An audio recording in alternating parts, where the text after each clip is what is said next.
Let me paint a picture. The game just ended. It did not go well. Your kid played limited minutes, or had a mistake that cost the team, or just looked flat for 70 minutes in a way you don't fully understand. They get in the car, they put their bag in the back, they sit down, they put on their seatbelt, and they don't say anything. Now you have about 15 seconds to decide what to do with the next 10 minutes. And the decision you make in those 15 seconds is going to set the tone for the rest of the evening. If you have ever sat in that car and felt the pressure of that moment, this video is for you. I'm going to give you a real playbook, specific language, specific approaches for the different versions of that moment. Because the car ride is not one situation. It's 5 or 6 different situations wearing the same clothes. Let's go. First, let me tell you why this moment is so hard. You were in the stands for the whole game. You saw things. You have observations. You have encouragement you want to offer. You have analysis your kid might benefit from. And you care deeply about helping them process this the right way. All of that is real. And all of it is working against you in this moment. Here is the problem. Your kid just finished competing. Their nervous system is still processing the experience. They are not ready to learn. They are not ready to be coached. They are not ready to be encouraged in a way that requires them to do emotional work.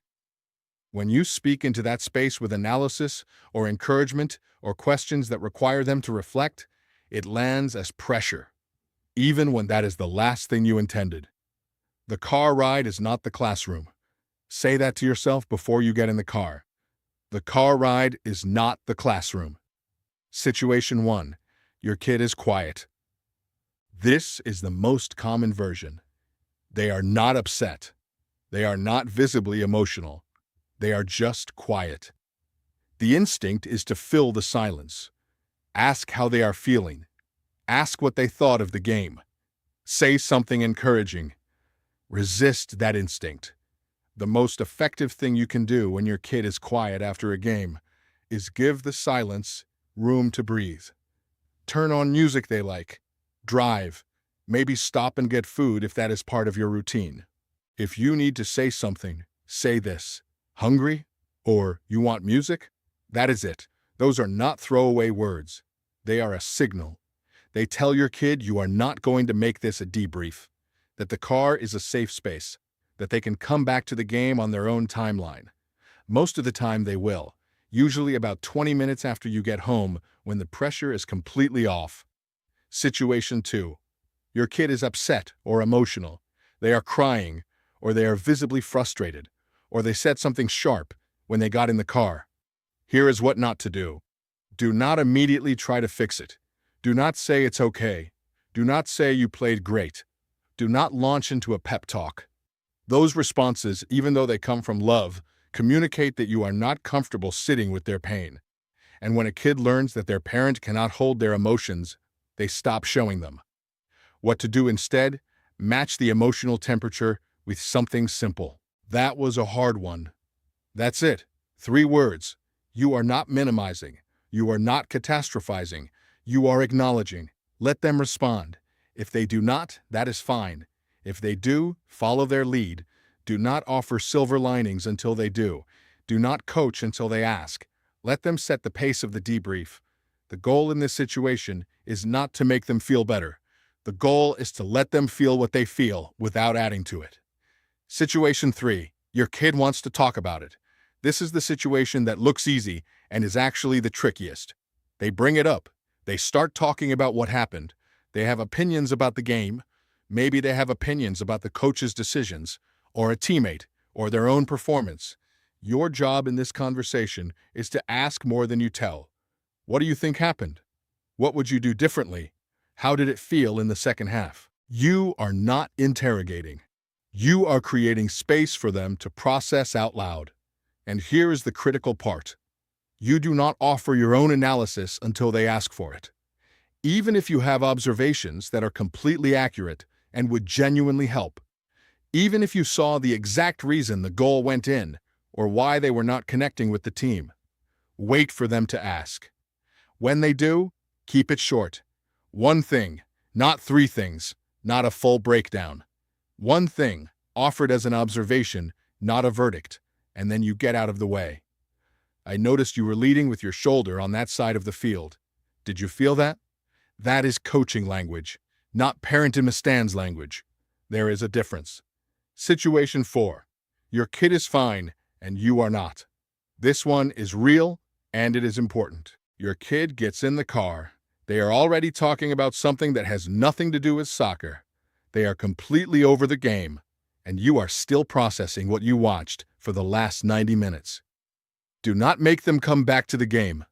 Their moving on is not denial. It is emotional efficiency. Kids process and release faster than adults in a lot of contexts. What looks like not caring is usually just finishing faster.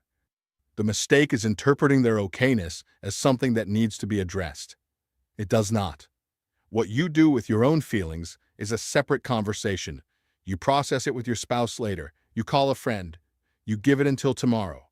But you do not put it back in the car. Situation 5.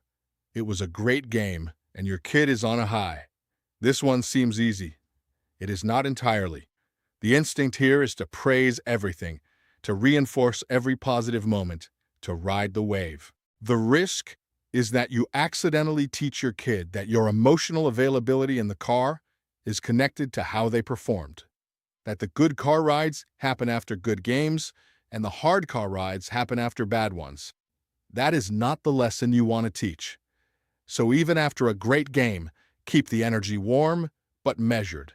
Celebrate with them, be present, but do not make the contrast so stark that the hard games feel even harder by comparison. The car should feel the same at its baseline, regardless of the scoreline. That consistency is one of the most important things you can give a young athlete. Here is the thread running through all 5 of these situations. The car ride is not about soccer. It is about relationship. Your kid is not looking for a coach in that car. They have a coach. They are looking for a parent. Someone who is glad to be with them, regardless of what just happened on the field. Someone whose mood is not a referendum on their performance. Someone who makes the car feel like the safest place they are going to be all week. When you get that right, something shifts. The car ride stops being the most reliably tense 10 minutes in your week around soccer. It becomes something else. It becomes the thing they remember when they are 25 and thinking about what it felt like to play. That is what this is worth getting right. If you want the complete communication framework beyond just the car ride, including how to handle the tough practice debrief and the week-long slump, go take the 2-minute quiz at the link below and get the resources matched to your specific situation.